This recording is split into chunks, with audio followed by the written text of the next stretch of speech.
Kemudian AI dalam pembuatan konten. Ya. AI sekarang mampu menghasilkan teks, gambar, dan video secara otomatis untuk keperluan pemasaran. Ya, contohnya gampang dari ChatGPT atau DALL-E yang digunakan untuk membuat konten promosi dengan cepat dan efisien. Kemudian teknologi Big Data dalam pemasaran. Ya. Big Data itu mengacu pada kumpulan data yang sangat besar dan kompleks yang dapat dianalisis untuk meningkatkan wawasan bisnis. Pemasaran Big Data itu digunakan untuk pertama analisis konsumen dan prediksi tren. Dengan mengolah data dari berbagai sumber, media sosial, e-commerce, survei pelanggan, perusahaan dapat memahami pola konsumsi pelanggan dan memprediksi tren di masa depan. Contoh yang paling jelas itu Amazon itu mereka menggunakan Big Data untuk analisis pola pembelian pelanggan dan mengoptimalkan stok produk. Itu trennya ya, udah. Di produk di negara sini ya kan, mereka cenderungannya akan membeli barang tipe X kan. Dan nanti secara seasonalnya di bulan ini naik, nanti akan di sini turun. Itu berhubungan dengan optimalisasi stok produk. Kemudian Big Data juga bisa untuk membuat segmentasi pasar yang lebih akurat. Big Data itu memungkinkan perusahaan untuk membagi pelanggan ke dalam segmen yang lebih spesifik sehingga strategi pemasaran dapat lebih tepat. Tadi saya berikan contoh tadi Netflix tadi ya. Kemudian tentunya dapat mengoptimalisasi kampanye pemasaran, karena dengan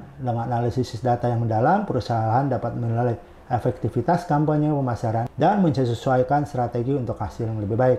Contohnya, Google Analytics dapat membantu bisnis dalam mengukur kinerja kampanye digital, produk, atau misalkan brand dari masing-masing perusahaan. Kemudian untuk di sisi Customer Relationship Management atau CRM, Big Data memungkinkan perusahaan untuk lebih memahami perilaku pelanggan dan membangun hubungan jangka panjang melalui strategi pemasaran berbasis data. Contohnya, sistem CRM dalam seperti Salesforce mengelola data pelanggan supaya dapat meningkatkan loyalitas dan retensi. Itu salah satu contoh sistem CRM. Kemudian teknologi yang ketiga, AR dan VR atau Augmented Reality dan Virtual Reality di dalam branding dan pemasaran. AR dan VR itu memberikan pengalaman interaktif yang lebih menarik bagi konsumen, dapat meningkatkan keterlibatan merek juga. Ada beberapa aplikasi teknologi ini dalam pemasaran meliputi pengalaman belanja virtual dengan AR. AR itu memungkinkan pelanggan untuk mencoba produk sebelum membeli secara online. Contohnya ada Sephora Virtual Artist, memungkinkan pelanggan mencoba berbagai warna lipstick melalui kamera smartphone sebelum membeli. Kemudian di virtual reality dalam storytelling merek ya. VR itu bisa digunakan untuk memberikan pengalaman mendalam yang memperkuat hubungan emosional pelanggan dengan merek. Nah, contohnya Nike menggunakan VR untuk mengajak pelanggan merasakan pengalaman berlari dengan sepatu terbaru, tapi mereka belum beli. Mereka merasakan pengalaman dulu. Ujung-ujungnya mengajak mereka untuk membeli.